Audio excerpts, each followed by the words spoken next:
ಬೇಸಿಗೆಗಾಲ ಇನ್ನೇನು ಶುರುನೇ ಆಗೋಯ್ತು. ಆಗಲೇ ಸಿಕ್ಕಾಪಟ್ಟೆ ಬಾಯಾರಿಕೆ ಸೆಕೆ ಎಲ್ಲ ಒಟ್ಟಿಗೆ ಆಗ್ತಾಯಿದೆ. ಬೇಸಿಗೆಗಾಲ ಶುರು ಅಂತಂದರೆ ಬೈ ಡಿಫಾಲ್ಟ್ ಕರೆಂಟ್ ಹೋಗ್ತಲೇ ಇರುತ್ತೆ, ಪವರ್ ಕಟ್ಸ್ ಜಾಸ್ತಿ ಆಗ್ತಾನೇ ಇರುತ್ತೆ. ನಮಗೆ ಕರೆಂಟ್ ಹೋಯಿತು ಅಂತಂದರೆ ಅದೊಂದು ಹೊಸ ಅನುಭವ ಇರೋದು. ಮುಂಚೆಲ್ಲ ನಾವೆಲ್ಲ ಚಿಕ್ಕವರಿದ್ದಾಗ. ಆದರೆ ಈಗಿನ ಕಾಲದ ಮಕ್ಕಳಿಗೆ ಕರೆಂಟ್ ಹೋಗಿದ್ದ ಅನುಭವಗಳು ಆಗೋದು ಕಮ್ಮಿನೇ. ಯಾಕಂತಂದರೆ UPS ಇರುತ್ತೆ, ಇಲ್ಲ ಅಂತಂದರೆ ಎಮರ್ಜೆನ್ಸಿ ಲೈಟು ಅದು ಇದು ಅಂತೆಲ್ಲ ಬಂದುಬಿಟ್ಟಿದೆ ಈಗ.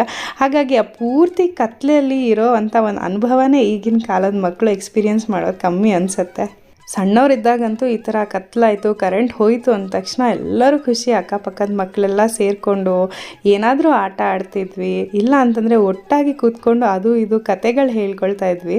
ಅದರಲ್ಲೂ ಬೆಸ್ಟ್ ಪಾರ್ಟ್ ಅಂದರೆ ದೆವ್ವದ ಕತೆಗಳು ಮಾತಾಡ್ತಿದ್ವಿ. ಆ ದೆವ್ವದ ಕತೆಗಳನ್ನ ಕೇಳಿ ರಾತ್ರಿ ಇಡೀ ಹೆದರ್ಕೊಂಡು ಕಣ್ಣು ಬಿಗ್ಗಿಯಾಗಿ ಮುಚ್ಕೊಂಡು ಅಮ್ಮನ ಕೈ ಹಿಡ್ಕೊಂಡೇ ಮಲಗ್ತಿದ್ವಿ. ಎಷ್ಟು ಚೆಂದ ಇರ್ತಿತ್ತಲ್ಲ.